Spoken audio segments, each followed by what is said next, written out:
Rajasthan GK के 7000 महत्वपूर्ण प्रश्न, 7000 महत्वपूर्ण प्रश्नों के बारे में हम बात करने वाले हैं। यहाँ से मान के चलिए कि आपके 100% जो प्रश्न हैं वो आपको एग्ज़ाम में देखने को मिलने वाले हैं, क्योंकि गारंटी इसलिए है मेरी क्योंकि यहाँ पर आपके 7000 प्रश्न जो है ना वो कंप्लीट हो रहे हैं। ठीक है, यदि 7000 प्रश्न कंप्लीट हो रहे हैं तो आप कोई सा भी एग्ज़ाम दे दो, चाहे आप वीडियो का दे दो, चाहे आप 4th ग्रेड का दे दो, ठीक है, 4th ग्रेड वाला दे दो, कोई सा भी एग्ज़ाम दे दो जिसमें राजस्थान जीके, ठीक है, कौन सा जीके, राजस्थान जीके पूछा जा रहा है, ठीक है, राजस्थान जीके, तो यहाँ से आपके जो कवर होने वाले हैं वो सारे क्वेश्चन के सारे क्वेश्चन कंप्लीट होंगे। कैसे? क्योंकि इसमें आपका जो इतिहास पोर्शन आता है, इतिहास वो भी कंप्लीट होगा, ठीक है, इतिहास, कला संस्कृति, ठीक है, लिखना संभव नहीं है पर बता देता हूँ, भूगोल वो भी कंप्लीट होगा।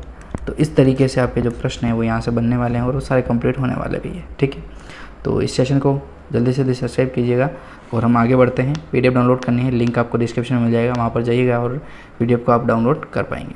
तो 100 महत्वपूर्ण प्रश्नों के बारे में हमने बात की थी, ठीक है, 120 प्रश्न, हाँ 120 प्रश्नों के बारे में हमने बात की थी, ठीक है। यहाँ से कुछ क्वेश्चंस बाकी रह गए थे, उनके बारे में हम बात कर लेते हैं।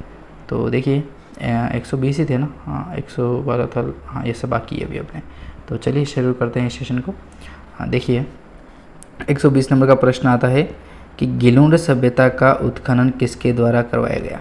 गिलुंड जो सभ्यता है उसका उत्खनन किसके द्वारा होता है, तो श्री वीवी लाल के द्वारा होता है दोस्तों, वीवी लाल।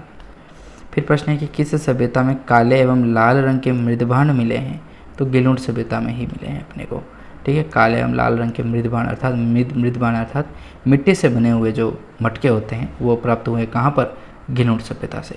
फिर प्रश्न है कि ओजियाना पुरातात्विक स्थल किस जिले में स्थित है।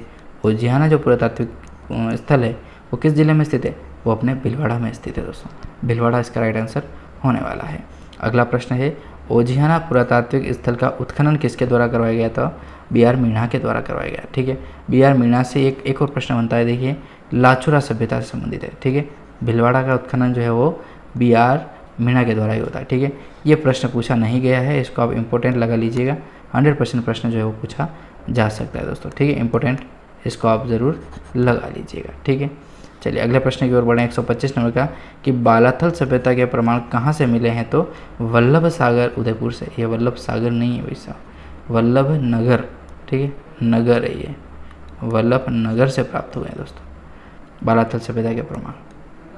अगला प्रश्न, बालाथल सभ्यता के अवशेष किस कालीन जो है वो प्राप्त हुए हैं, तो ताम्रपाषाण कालीन है दोस्तों, ताम्रपाषाण कालीन है। बालाथल सभ्यता के अवशेष जो है किस कालीन प्राप्त हुए हैं, ताम्रपाषाण कालीन, ठीक है।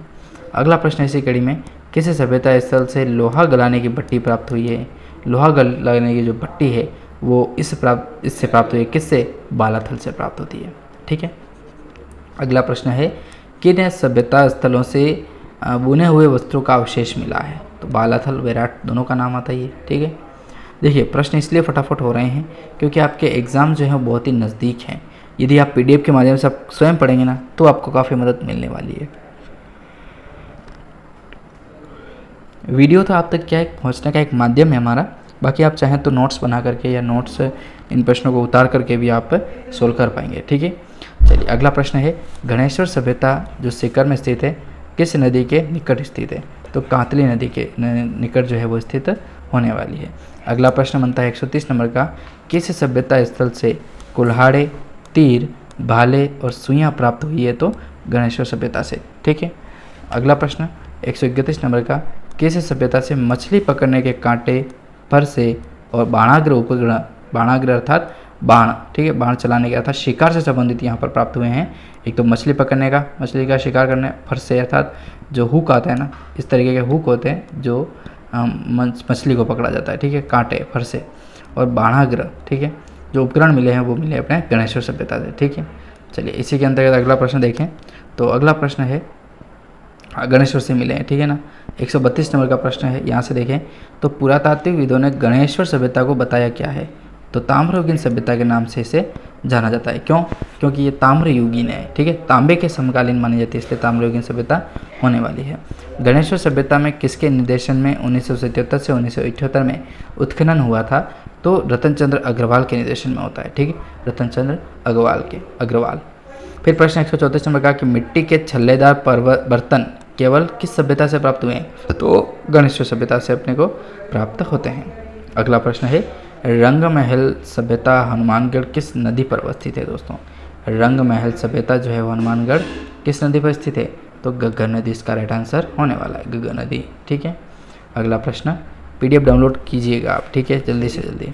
रंगमहल सभ्यता का उत्खनन 1952 से 1954 में करवाया गया था डॉक्टर हन्ना रीड के द्वारा। ठीक है, हन्ना रीड का नाम आता है, डॉक्टर हन्ना रीड जो थे उनके द्वारा करवाया जाता है रंगमहल सभ्यता का उत्खनन 1952 से 1954 में। बेराट सभ्यता जयपुर जिले में है, जिसे प्राचीन काल में कहा जाता है तो विराटनगर के नाम से जानते हैं। ठीक है, विराटनगर यहाँ एक जयपुर में एक स्थान भी है, ठीक है ना, विराटनगर पहले जाना जाता था। ठीक है, प्राचीन मतलब पूरा एक कोई विराटनगर कहते थे किसको? जयपुर को।